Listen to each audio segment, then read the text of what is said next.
Hey, this is Frank. You're listening to an Origins episode of the Unbecoming Platypus podcast. Do you ever feel like you have friends who sometimes just don't get each other? This is a podcast that I recorded with two of my friends, Jake and Noah. We find out the hard ways we struggle to communicate better and sometimes succeed, but sometimes not. For years, the three of us have talked about communication and how it's sometimes easier said than done. Even when we're trying to be understanding, our well-meaning intentions often get lost in translation. We decided to share these conversations with the world. Join us as we find out what happens when three friends try to learn how to really talk to each other.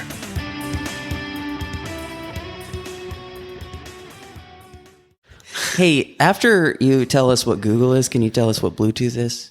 Can you tell us what adjacent is? Sure.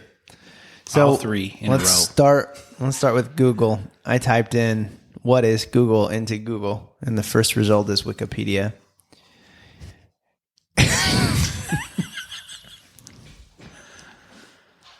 Can we get a summary? It is an American multinational technology company focusing on artificial intelligence. Do these seem oxymoronic to you? They do. I'm just reading you what's here. I apologize for interrupting. Go ahead. Start at the beginning. Over. Google LLC is an American multinational technology company focusing on artificial intelligence, online advertising, search engine technology, cloud computing, computer software, quantum computing, e-commerce, and consumer electronics. And advertising. They really need to niche down. It says online advertising. Oh, okay. I missed it. Yeah. I like that much. the first one was artificial intelligence. Is it alphabetized? They have Bard. No. It's not. Maybe they added it as the most recent endeavor. Maybe. Just What was put it the right next at the thing end. I needed to? The beginning, I mean. It was Google. Adjacent. No, Bluetooth. Bluetooth. Yeah. What is Bluetooth?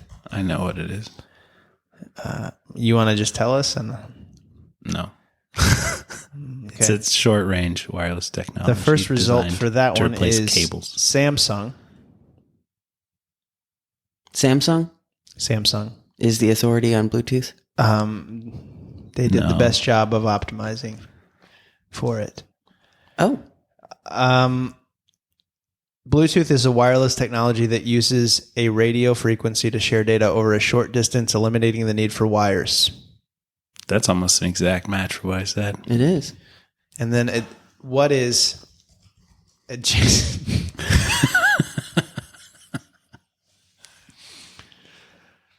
Next to or adjoining something else. Yeah, that is a Bluetooth adjacent product that plugs into the PodTrack P4. We're not sponsored by the PodTrack P4, but we would like to be. I'm glad. Yeah, if you can actually hear us this podcast, Yeah. then it's all because of the Podcast P4. podcast P4. PodTrack P4. That's what I said PodTrack because we P4. edited out the part that said podcast. Oh, No, he didn't. who's editing? I You? think I'm up next. Okay, good. This is going to be a new, different process. So I like that. Last time I tried a new, different process, I had 2/3 of what I needed. But here's the deal: is that, was my fault. if the audio quality is why do you claim fault? leagues better, Because it was definitely my fault. I'd like for you to leave a comment saying, "Woohoo, you did it!" Like, subscribe, and comment anywhere you can get your podcasts or something. Yeah. Yeah, all of them. Please like, subscribe, and comment everywhere. Everyone reads the Spotify comments. Do they exist? I don't think so. Okay. Yeah, it's pretty quick read. They have reviews on there. You Oh. can rate our podcast. Yeah. We currently have a 5.0 rating on Spotify. Really? Did Brandy How- rate us? Many ratings. It doesn't say that. So at least one person liked us. And at least no one hated us. Wow. That is impressive. I've heard that it's more likely for someone to opt in to a negative review than it is for them to opt into a positive review. So we overcame that friction. Yeah. Opt in? Do you want to describe? Yeah, so like if there's a little note card at your table at Red Lobster that says tell us how we did, it's far more likely that you're going to get a larger population of negative reviews because it's more likely for somebody to fill out that card to tell you that they had a bad experience. Mm-hmm. But if they had a good experience, it takes way more. They think they're helping you get better. Yeah. I used to know a guy who always talked about net promoter scores and the value of working with the people above 7 to get them to 10 instead of trying to get the low reviews to positive. Interesting. He said it like it was the most important thing in the world. Like it was what he believed in. Yeah. And I just thought like, why? Who you analyze all of our net promoter scores and then go find the people above 7 and talk to them? That's a thing you actually do. But he didn't. He just said this thing that it was like marketing jargon. Yeah. I had never heard of a net promoter score until very recently. And then I was told that it's a great metric to know where you're at from your customer's point of view. Yeah, Noah hates it, in my experience. I don't think there's a thing that makes him matter in the business world. Noah, tell me. The net promoter score? Yeah, would you recommend this product to your friends? Have we had this? Oh, that? Yeah, that's net promoter score. Yeah, I think it's stupid. Well, it's stupid because the ones that you get asked about are things that you would never. I mean, would you recommend Target to your friends? Everyone knows about Target. I don't need to recommend Target. I understand. Hey, listen, friends. There's this place I'd really like to tell you about. It's called Target. Really? What is Target, Noah? Tell me, what is Target? Okay, so I appreciate that. That makes a lot of sense. Well, except that your friends are here in the room, and we just did What is Google. So, so that totally makes sense to me. Would you say there are domains, perhaps at the product level or something, where you're like, yes, I would recommend this product to my friends? Sure, but those aren't the things you get asked about. Okay. My experience with this is usually in the form of like an app. You know, you've been using it for 3 days and they're like, hey, can we ask you about how we're doing? And you say no. And they're saying, so it was bad, huh? You're like, I didn't say that. Where's the X? Yeah, they really should improve this. Yeah. I hate those things. I did have a guy reach out via a personal email the other day and ask me to provide an App Store review for his product, which I use a lot. It's not possible. You can't provide Apple App Store reviews. They don't post. I have posted it 11 times for him because he's trying to get his app better. Yeah, more popular. Apple is bad at a lot of things. I did give an Apple App Store review for Apple Wallet the other day. Did it post? I don't know. Would you say you were more likely to leave that review because you had a poor experience? Well, they asked me.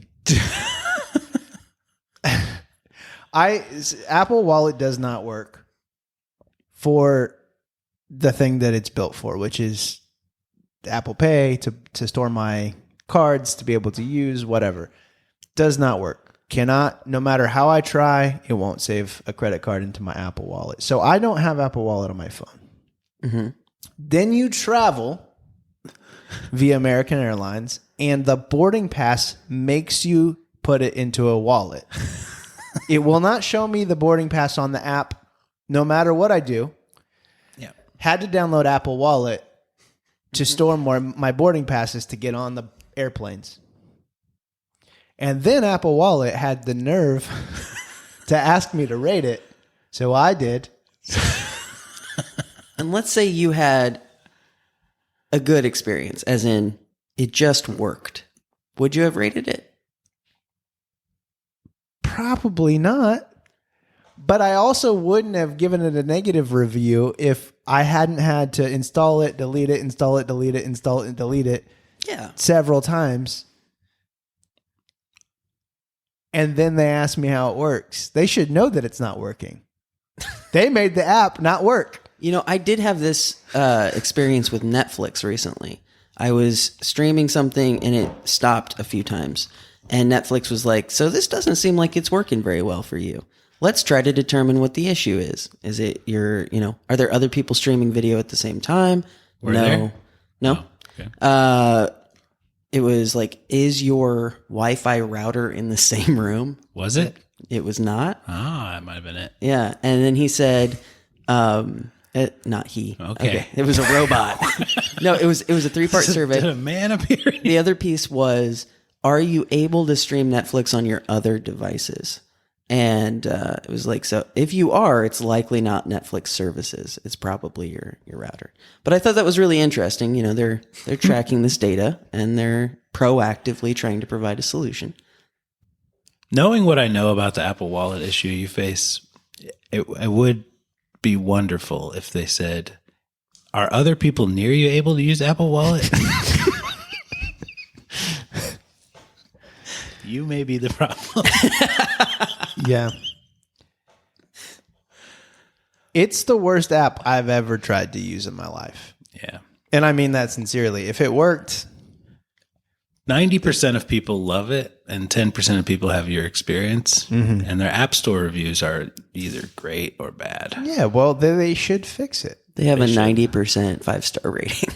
They have a 10% 1-star rating. Yeah, and they probably have that guy I used to work with saying, don't deal with the lows because you're never going to get them to positive. So they only help the people who rate it 7. So maybe try rating it 7. You know what I think we are doing here?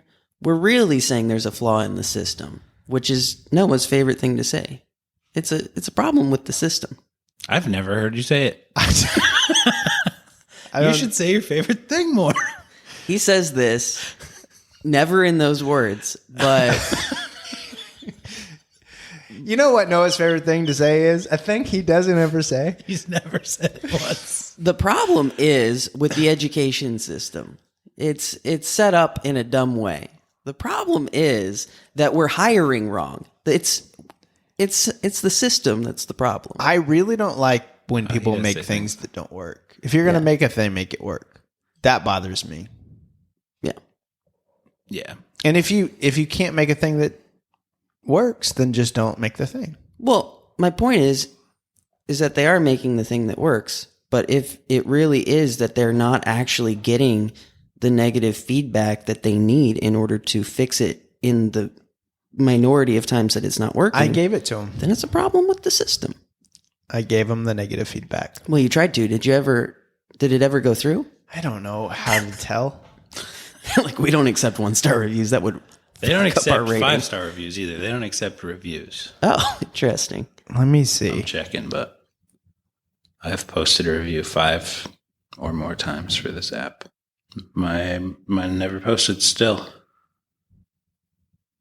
But there's a lot more now. Is it like pending, or is it just is gone? It's gone. Doesn't ever do anything.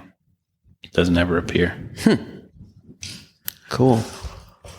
Yeah. It sucks because it's an app I really enjoy, and they've been making it better and better. And I'm sort of one of their power users, and they really want my review. And I'm like, yeah, of course. But I can't give it to them. That sucks. Anyway, it's a horrible app. I hope we'll be sponsored by them someday. Oh, but yeah? they probably need me to at least be able to produce a review to believe in me. Do you want to give them a review right now? No. Okay. Well, guys, you know what I want to know? Oh, God.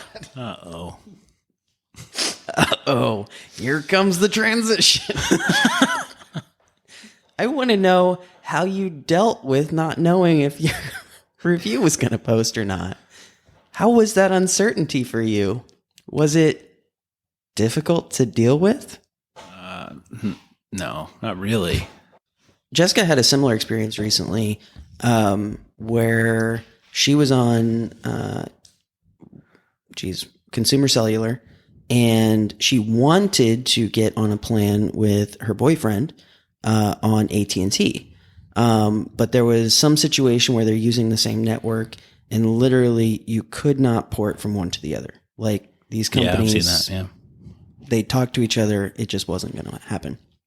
So this was really frustrating for her because she was like, if I go to AT&T, I can get the newest iPhone, which is, huge for what I need to be doing with my social media and my business and all this stuff, for like free, I think, if she signed the contract. And so what they ended up doing was they ported her number out of Consumer Cellular to Mint Mobile. And I think they did this for like 10 minutes or something. Well, it had to be for like 3 months or something like that. Oh, wow. Okay. Yeah, it was a significant period of time.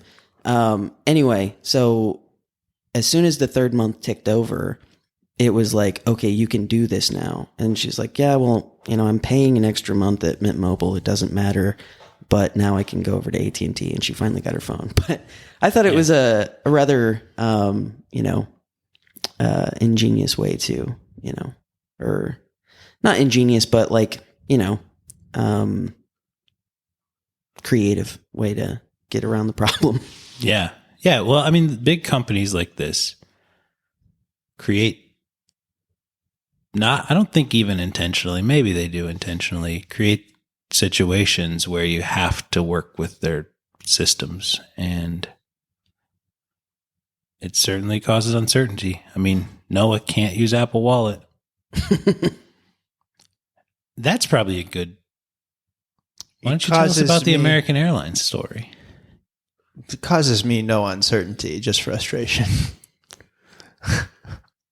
You didn't think, what if I can't get my boarding pass before the plane needs it? No. Because you had plenty of time or something? Yeah. Yeah. I did this, you check in 24 hours in advance. And I tried to pull up my boarding pass just to test it. And it wouldn't let you. And it wouldn't let me. So then I downloaded Apple Wallet and it pulled up. And I was like, okay, good. Yeah. But that sounds like a real moment of uncertainty you had there. Nope. Just. So here's something I'm uncertain about currently in my job. One of the things that we do, one of the services we offer is to create SEO optimized. Damn it. I did it. We create blog posts, for SEO purposes. And what'd you do? I said SEO optimized. Oh yeah. That's stupid. Don't do that. I know, man. So we create these blog posts for this company, and we have been for the last 6 months. We are responsible for $15 million worth of leads that have come through via these blog posts in 6 months. It's pretty cool. Okay. And it's a pretty amazing thing to be able to tell other companies and clients as well. Pretty cool stuff. The whole point here is that it's been going really well. Yeah. However, the process that we've had requires us to touch it so many times. It's really unfortunate how many times we have to get in and actually manage this stuff. So we're looking to reduce the amount of overhead. So we've recently gone to a writer who's willing to do everything from the outline to the edits to the article writing to the revision to the actual going in there and optimizing the post afterwards. It's great. But unfortunately, every outline that they've come to us with is not where we want it to be. It is underperforming in every way. We've been trying to get it to the right place, like getting on calls, trying to get them to understand this is your audience. I need you to write for them. And right now we're about 3.5 weeks behind schedule on when this should go out.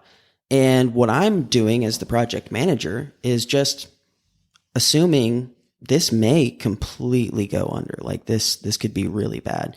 So I've started reaching out to other writers, started to, get all of these plan B, plan C, plan D into place. And that to me just feels like a regular old project management. Like it's like, oh, something went wrong. We had a plan B, and now I'm pivoting or transitioning or what have you. But there's definitely some huge uncertainty there. Yeah, it sounds like it. Like it's supposed to get published in January. So we have some time, but we're definitely squeezing that and compressing the timeline like crazy. Usually it's about an 8-week lead into publication.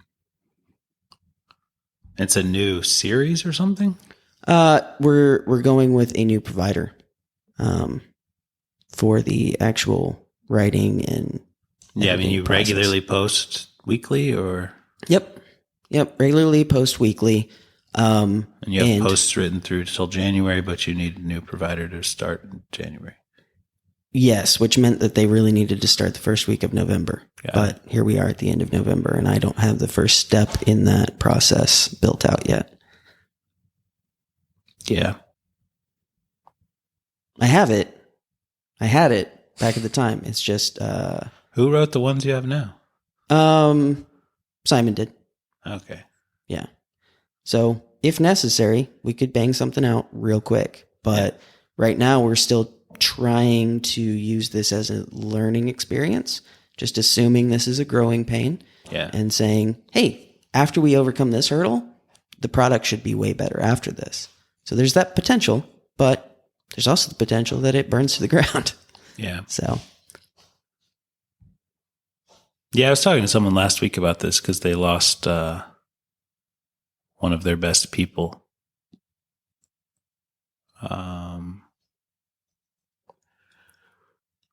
And they, the person came to them. They're like, hey, I got a better offer over here. Can you match it? And he's like, no, there's no way I can, I really can't. Mm-hmm. Because if I do that for you, I have to do it for everyone who works here. And that's 13 people. And it's just going to, not make the budget work anymore. And it makes me think about this kind of stuff because I'm probably going to hire some people in January, and I want good people, and I want to pay them well, but I also if they're great, they're going to get better offers. This is I guess just part of the game, or you can use contractors, but they're never great. Mm-hmm. It sounds like you're using contractors. Mm-hmm. Do you guys use contractors? No. I mean, we have some clients that hire outriders. Does that go well? Sometimes?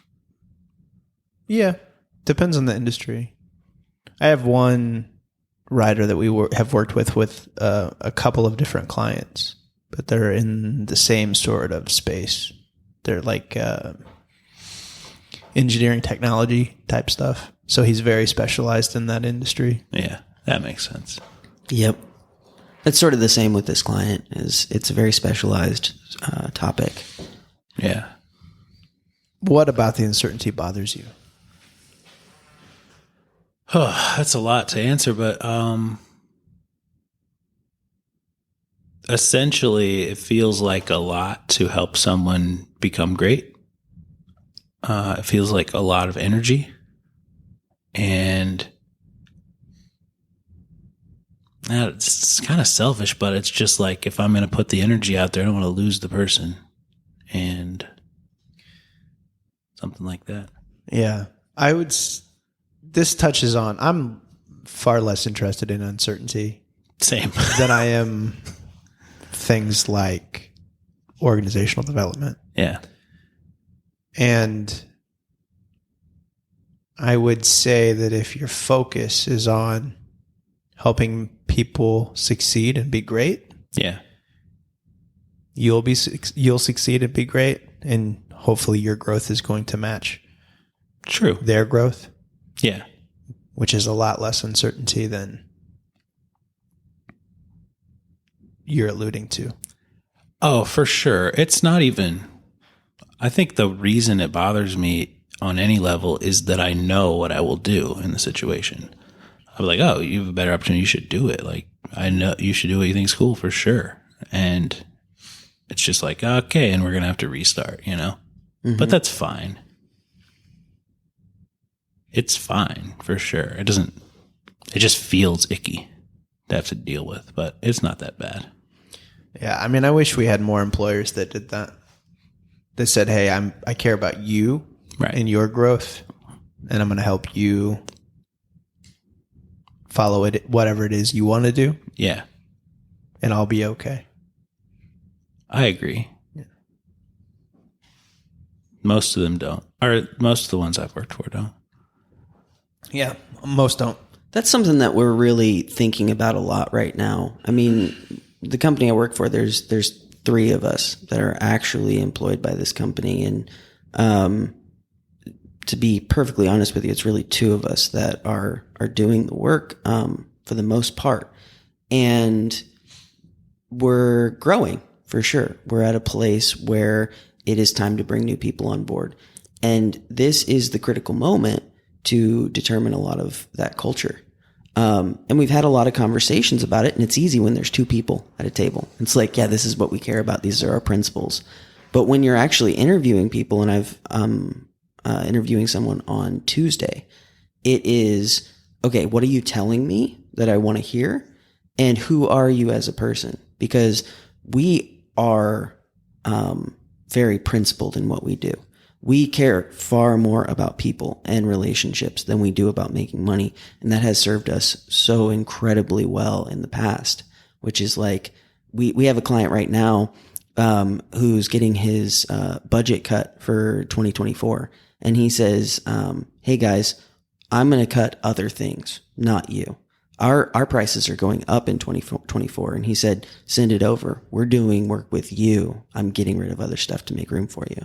Like, that's the power of a relationship, and to show a person that, or a company, hey, we care and we're going to get the job done and we're going to do it well.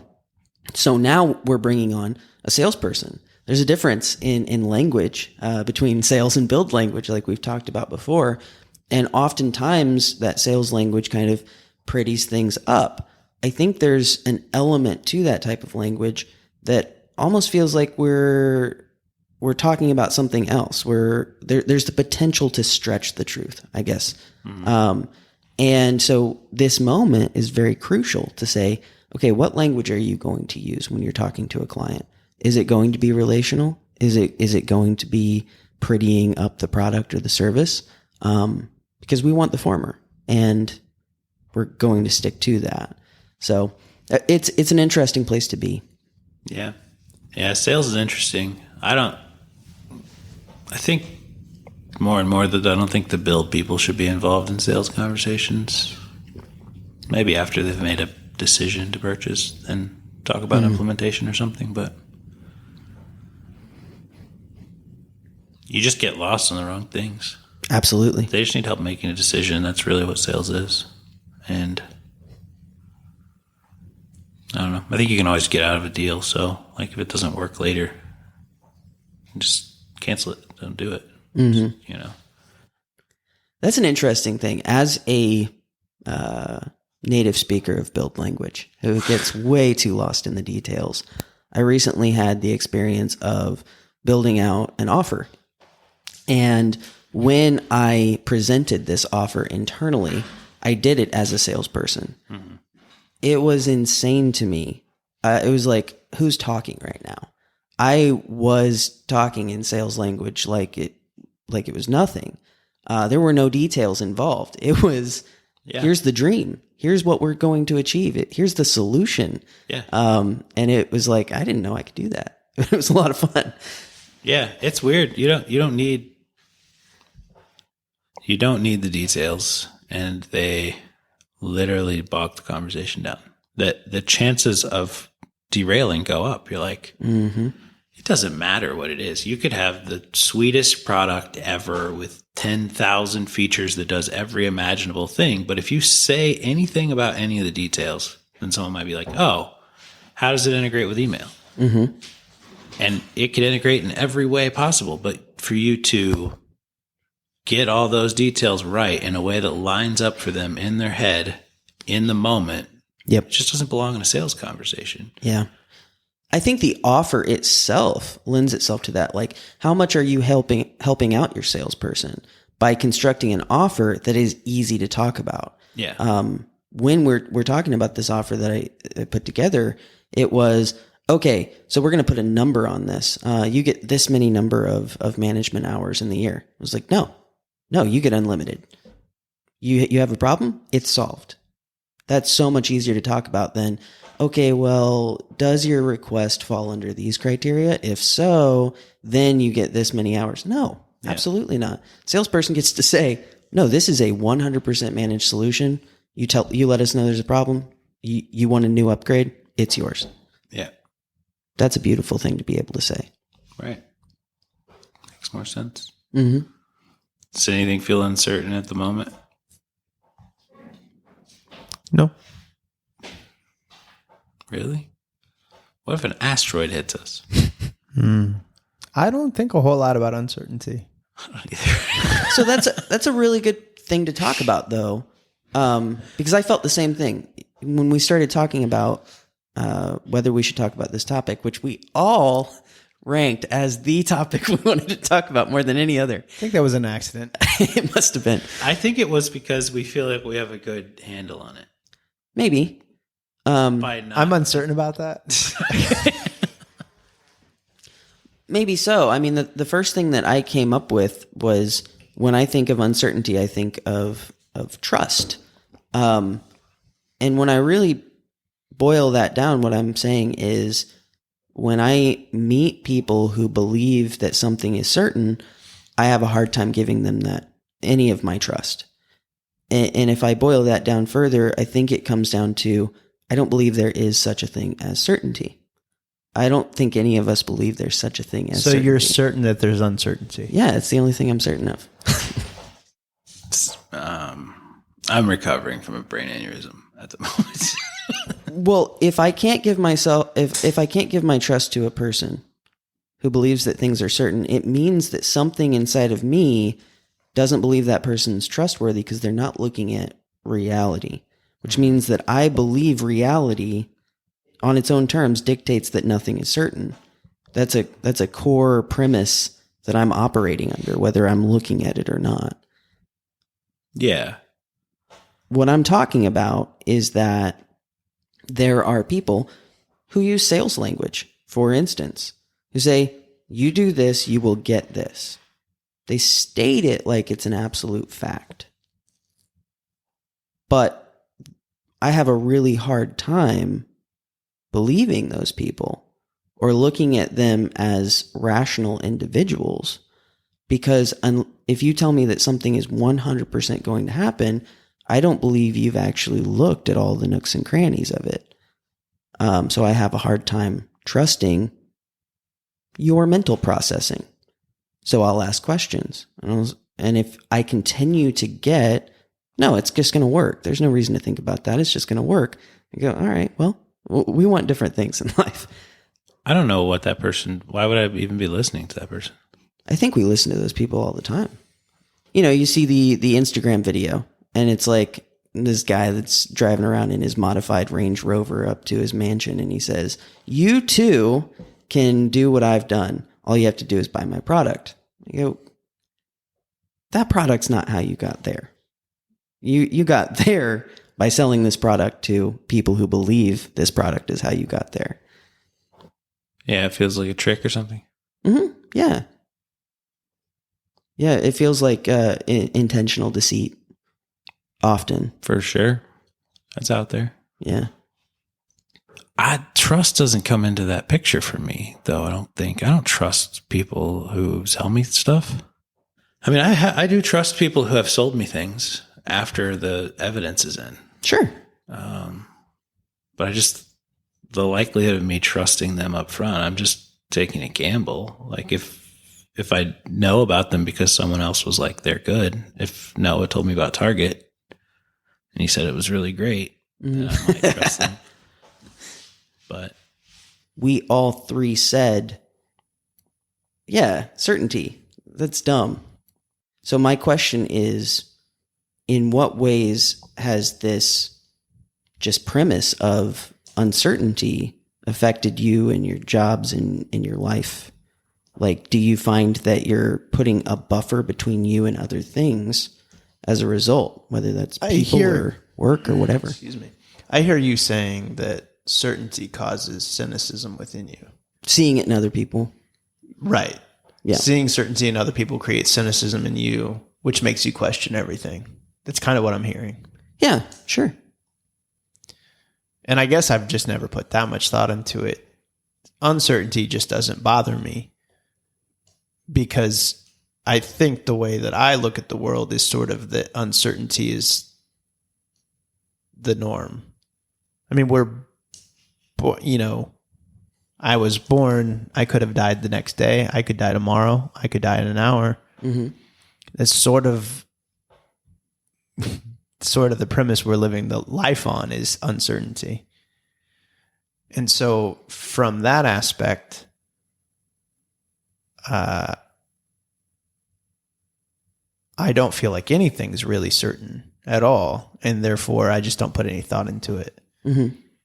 The other piece of this, I think, is that I look at uncertainty as excitement in some ways, because I really like to unveil and learn and experience.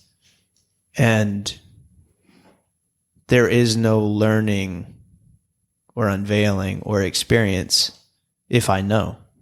Mm-hmm.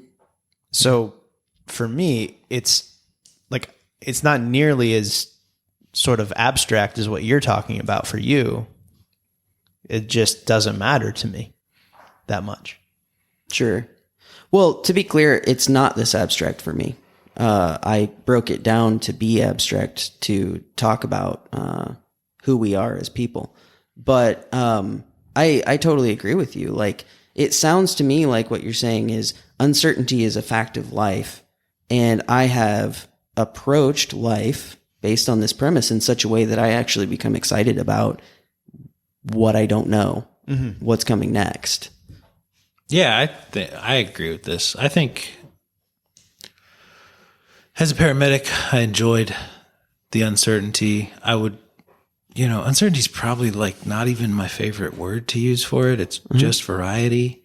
Okay. Like, variety is what makes life interesting. And so I hope for it. I expect it. When I find people who are speaking with certainty, if they have evidence of that certainty being true, then I believe in that. I'll take to that pretty easily. Mm-hmm. If they don't have evidence and they say something with certainty, this happens all the time on Twitter. Someone makes a comment and I'm like, that's a weird idea. And I go look and they have 17 followers. And I'm like, oh, well, makes sense. Like, this doesn't track, but yeah. Yeah, it's just variety to me. I don't know. I mean, I think it's a human need. Like, certainty and variety are both human needs. Yeah, they are. They're one right after another. It's like Maslow said that you need food, shelter, you need certainty that you're going to have them tomorrow. And then once you have both, the next thing you're going to crave is uncertainty. You want to know that it all can fall apart. Yeah. You tied it to, and I sort of tied it back to the podcast you told me to listen to. Yeah. I didn't even do that intentionally, but when we were having this conversation earlier in the week, you then sent me the podcast of Andrew Huberman interviewing Paul Conti. And the conversation was about... Or is his name Skip? Trip. The conversation was about defense mechanisms. Yeah. And you said that you and Frank were having this conversation on Tuesday through that lens. Yeah, we definitely brought up the drives, right? Yeah, and I didn't really listen to your guys' conversation. Mm-hmm. But I'm curious. Yeah, I'm curious. Like, what did you mean by that? Specific to uncertainty. Oh, that's very interesting. Yeah. Good question.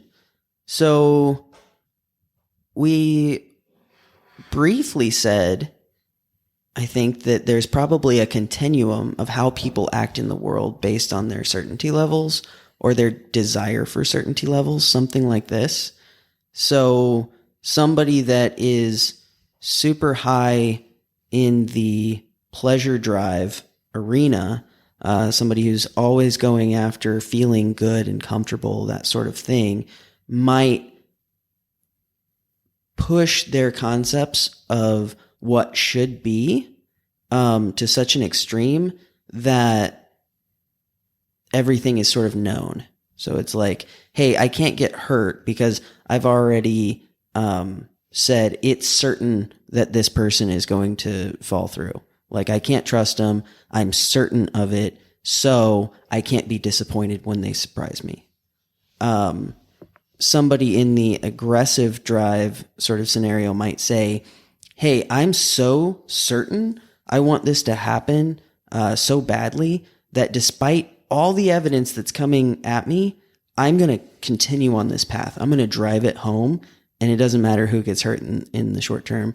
And then somebody who is more interested in the generative drive, or this sort of fruitful productivity in life, who wants something to just be good for good's sake, might say, hey, things aren't going to plan exactly how we thought they were, but there's something good coming out of this.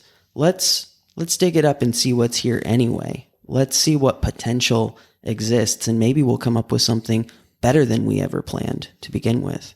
And that's sort of the beauty of the uncertainty in that balance. There's a lot of ideas I want to connect. Yeah. So there are 6 human needs. I don't know who identified them originally, but certainty is one. Uncertainty and variety is another. Significance is another. Connection and love is another. Growth and contribution are the 2 last, number 5 and number 6. Everyone has a primary one, it seems. The one that they will seek no matter what. It usually has something to do with some childhood lack. So the aggressive drive seems to map most directly to certainty and significance. I will get these no matter the cost. If you want to be significant in the hood, you get a gun and you shoot someone, and you have instant significance. And why did you get that? Because you didn't know you were significant already. This is the aggressive drive.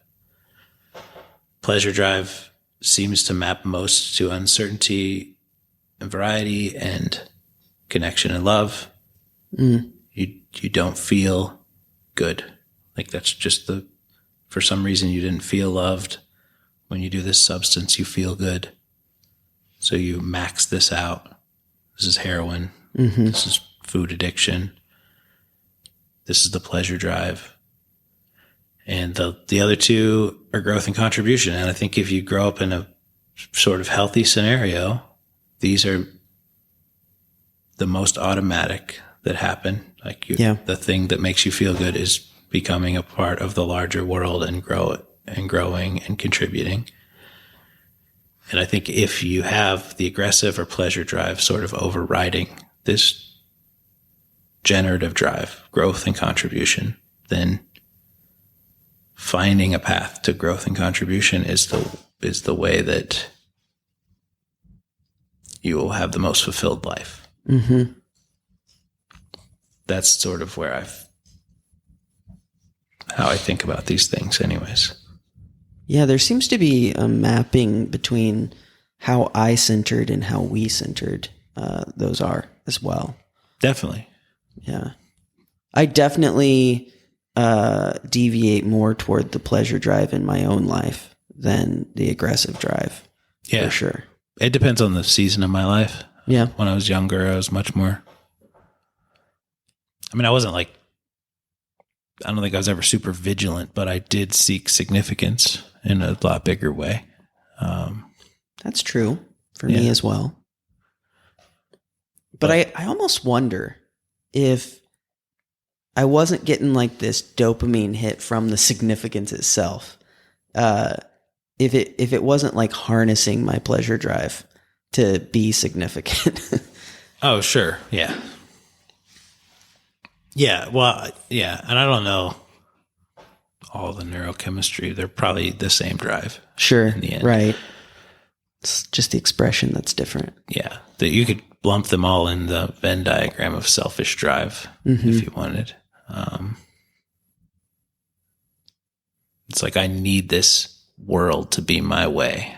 That's really what pleasure and aggression are. And the other one seems to be more like, I need to be a part of this world instead of I need it to be my way. Yeah. Yeah.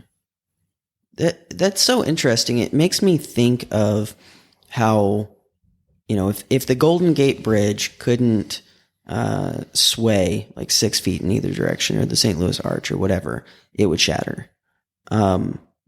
when you're dealing with certainty on one side or certain uncertainty on the other side, these are such rigid beliefs that they don't stand up well to reality itself. The wind blows and they crack.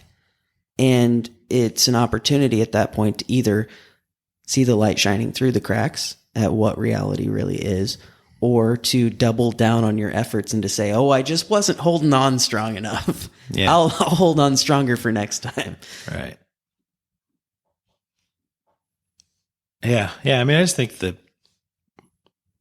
that series was so helpful because it connects so many of these ideas that I have learned over many years in like almost a simple diagram about the generative drive, the pleasure drive, the aggressive drive. And like, if the words don't make sense to you, then just change them out because the ideas are the same. And if you are driven by something other than the generative drive, your results will be poor than if you are driven by the generative drive. Yeah. Yeah. I don't know. That seems like a very easy heuristic that I think makes everyone's life better if they just apply it on some level. Like, what are you doing today? Is it generative?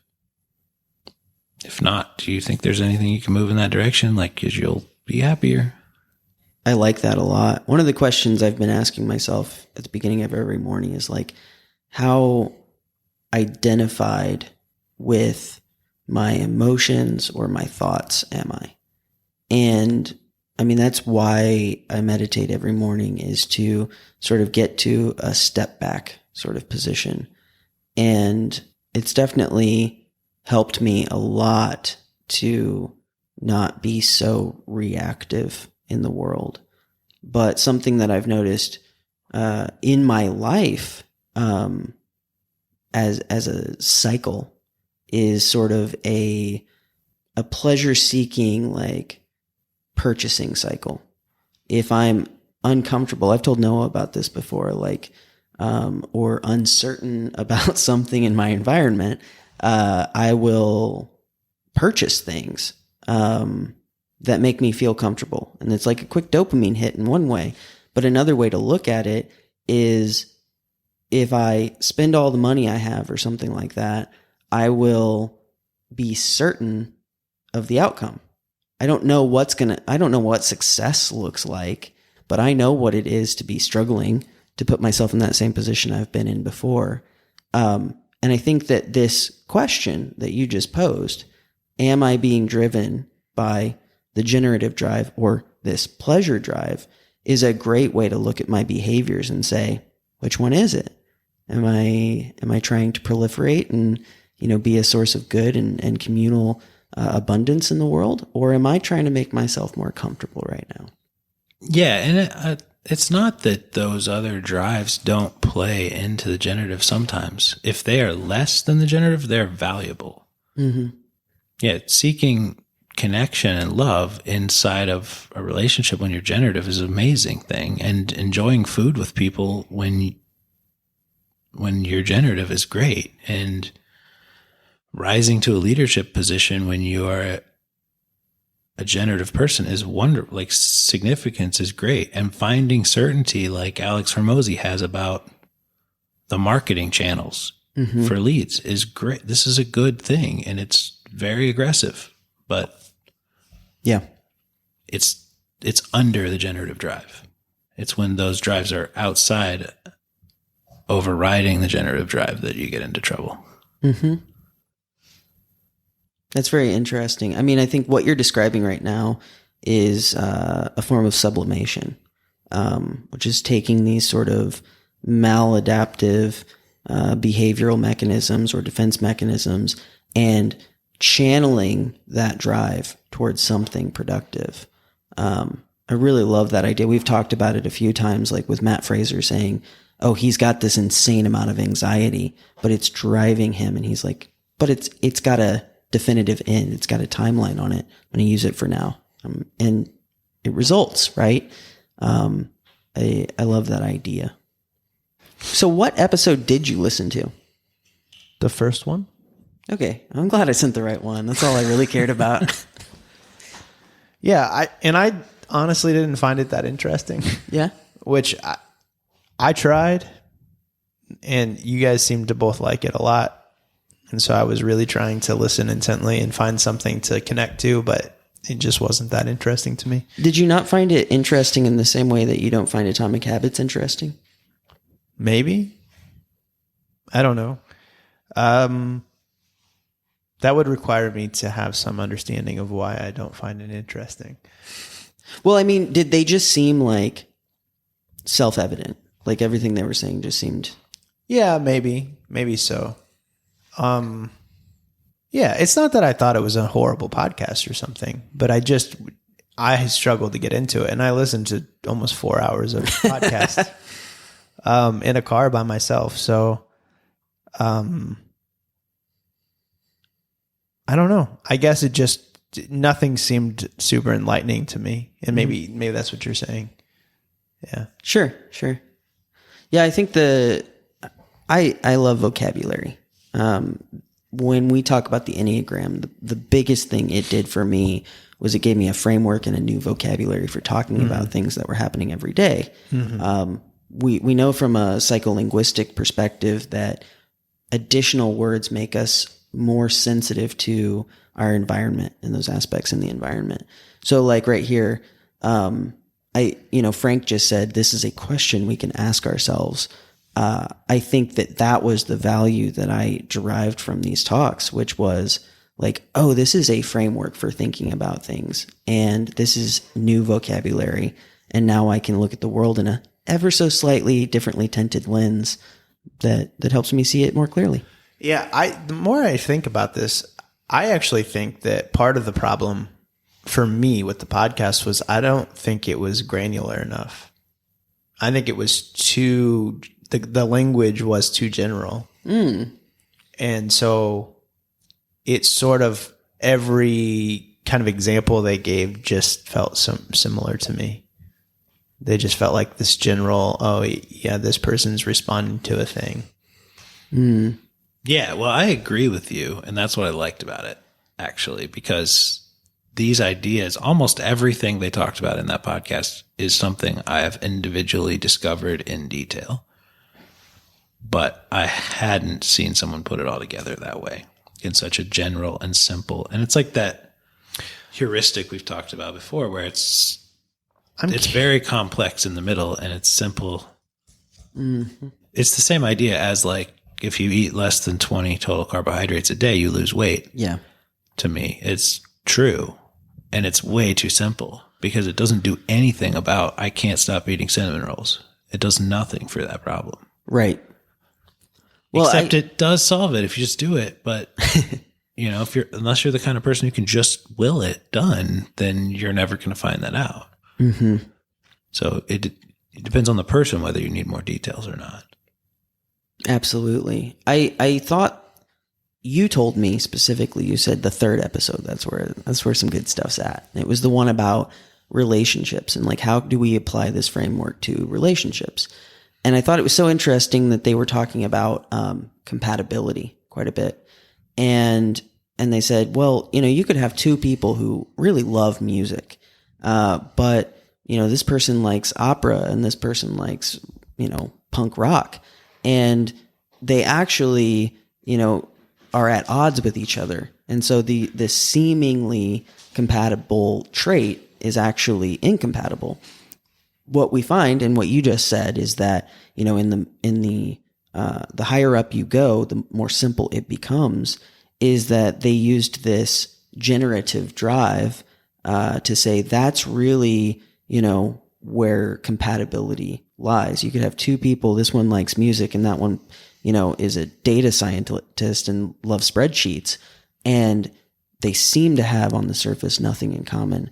But when you go up that spectrum, they both are interested in achieving the highest form of blank. And that drive is what makes them compatible. I found that in my own life. I agree. Yeah.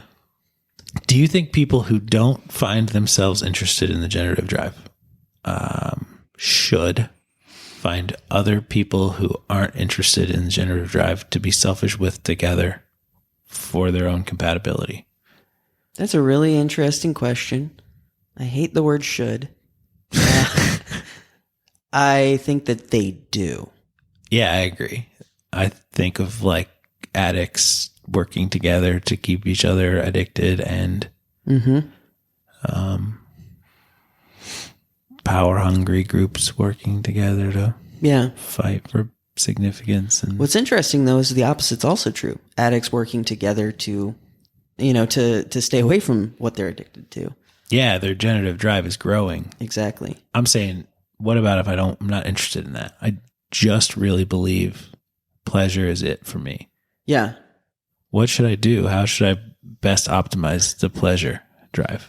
Well, it's a really funny thing that you said, because you said it in explicit terms.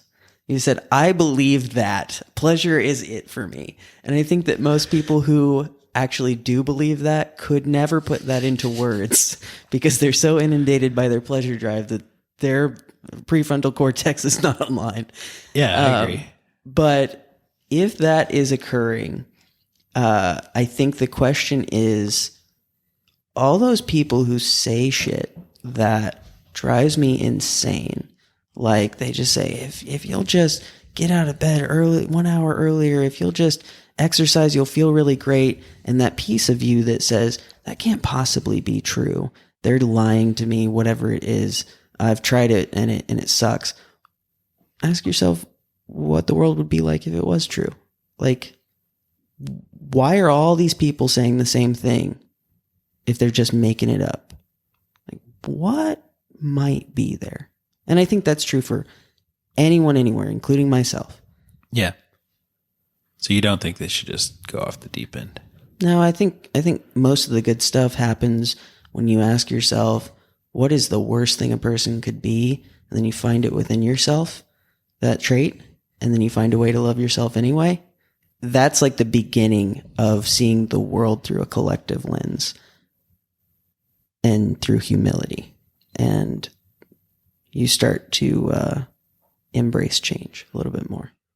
Yeah, I think you're right. I think that's where it changes. Like, if you can get humility, if you can see yourself and be sort of loving to yourself and start to see empathy for others, you might start to see some pathway for you that doesn't involve just the pleasure drive, and it does involve contribution and growth. Kind of breeds significance, and it kind of derives pleasure from other things.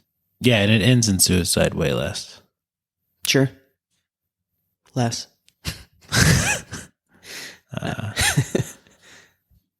I think that's if you max out pleasure and aggressive drive, then you end up with suicide.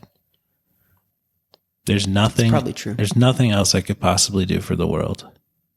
Yeah. I just don't want to have to deal with it ever again. Mm-hmm. Yeah.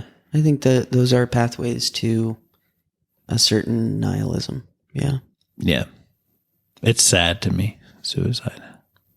Just seems like a one idea at the right moment would have prevented it. Mm-hmm.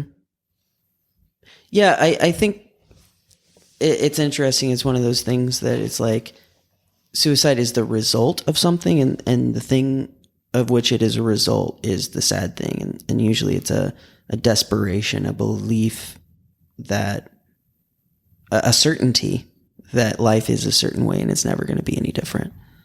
Yeah. Or reality is a certain way, it's never going to be any different. Yeah. And it seems like if you just get out of bed and generate something, it goes away. Mm-hmm. And I hate it. And I especially hate it for anyone who feels like that's not true. You know? Yeah. Because I've been there before where I'm like, no, it's not like that. It's not just get up and go. That's not how it works, but it is how it works. So it's the worst when you don't feel like it's true. I saw this show the other day. It was 9 Perfect Strangers, and in it is a drama series, and in it there's these parents who lost a teenage son to suicide. And I found myself like on the verge of tears while watching this, because I was putting myself in the mind of this father who had raised his little boy and watched him come to this conclusion. And it just broke my heart having a son of my own. And I started thinking about my niece, who has also attempted suicide on a couple of occasions.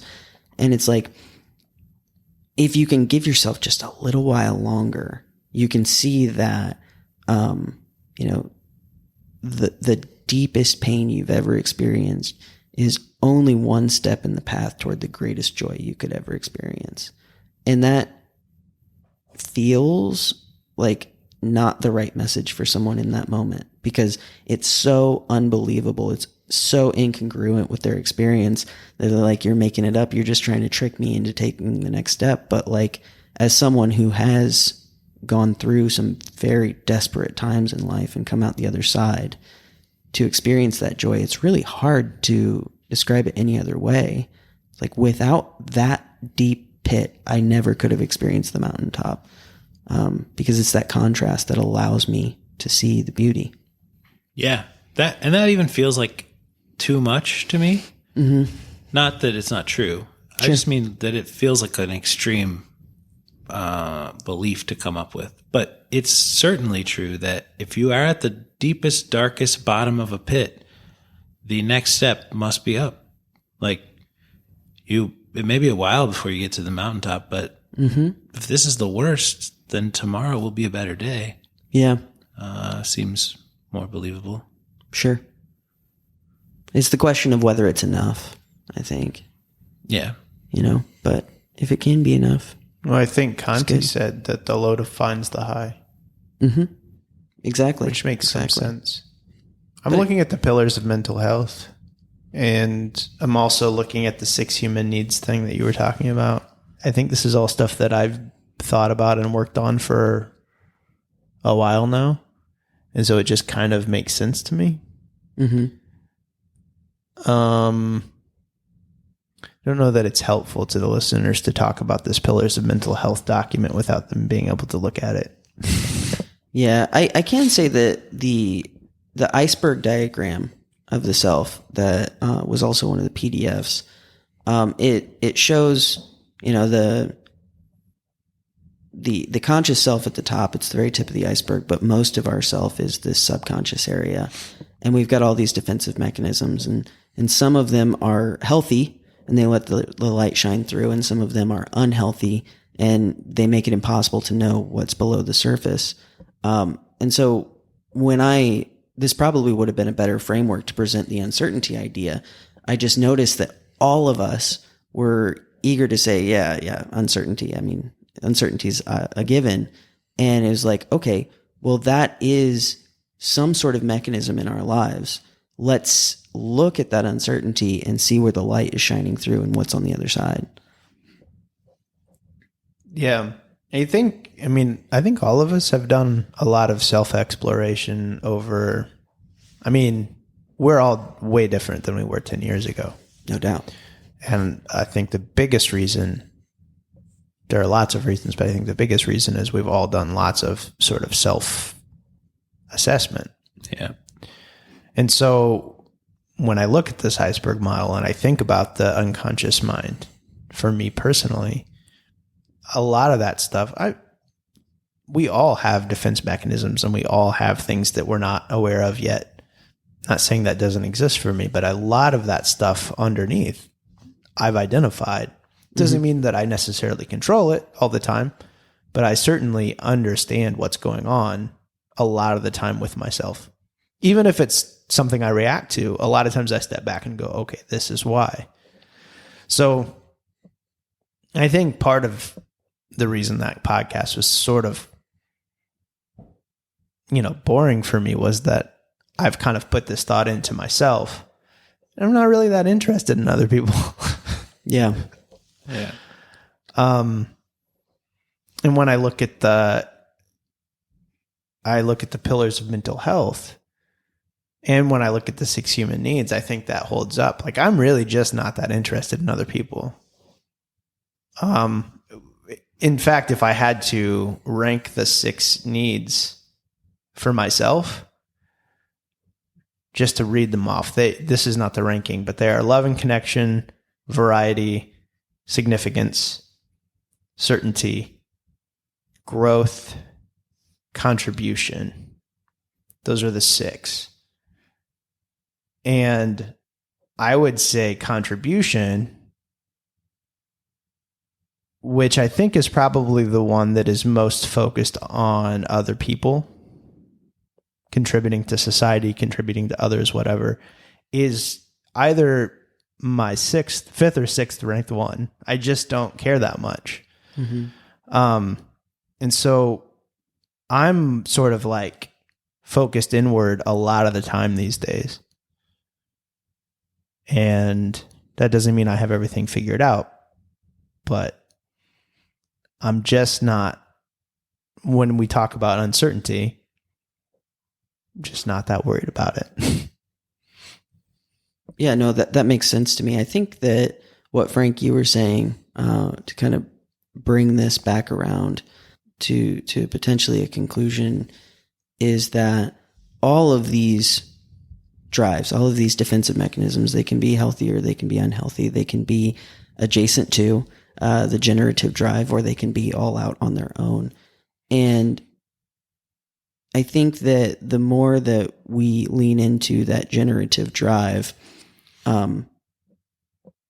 we can start to see these other pieces sort of fall into place. So like, for instance, I've been thinking a lot about finances recently and what my drive towards sort of quote unquote financial success would be, and realized I don't care about having a mansion. I don't care about having a lot of money. This, coupled with potentially my lack of certainty or my defensive mechanism to make everything uncertain, keeps me from moving forward. Like, I don't believe anything's certain, so I never would have sold that package that Simon sold. I never take that step. Mm-hmm.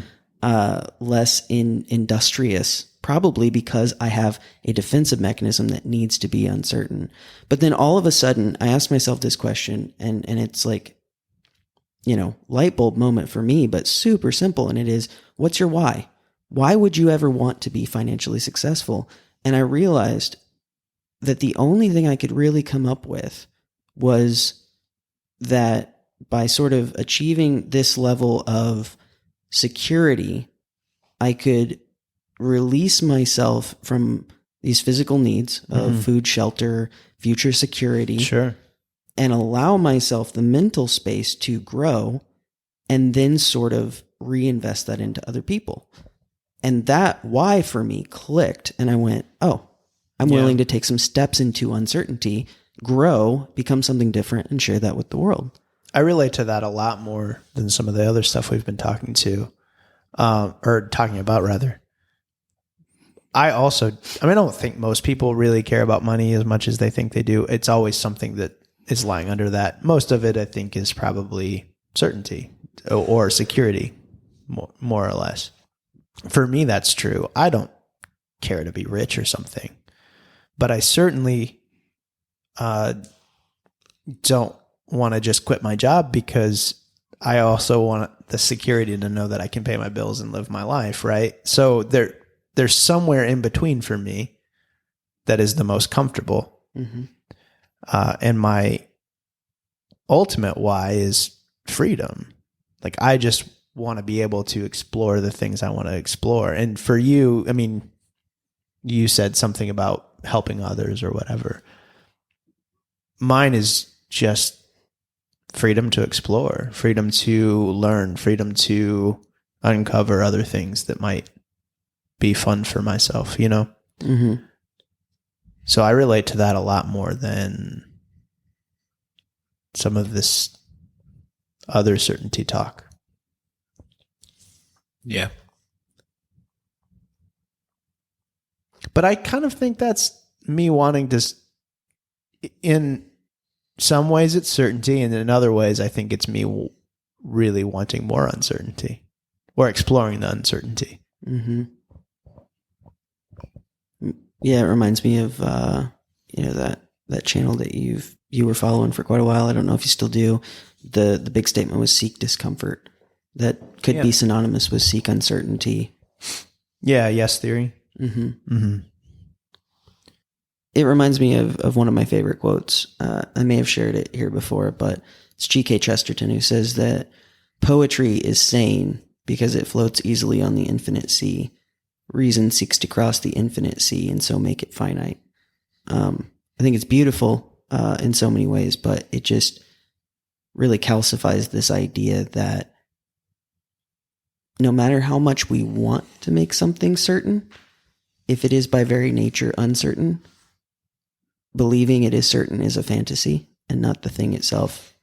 But by leaning into that uncertainty and, me taking a step and saying, hey, I'm willing to sell this thing, to do something I've never done before, this thing that gets my heart racing, is a step toward floating easily in that infinite sea of this great game of life that we don't really have any control over, and we can just enjoy and try and play. Have we reached a certain end? We could have. Yeah, I think so. The money conversation misses a thing that I think is the coolest part about money. What is it? Which is that you can give it to people.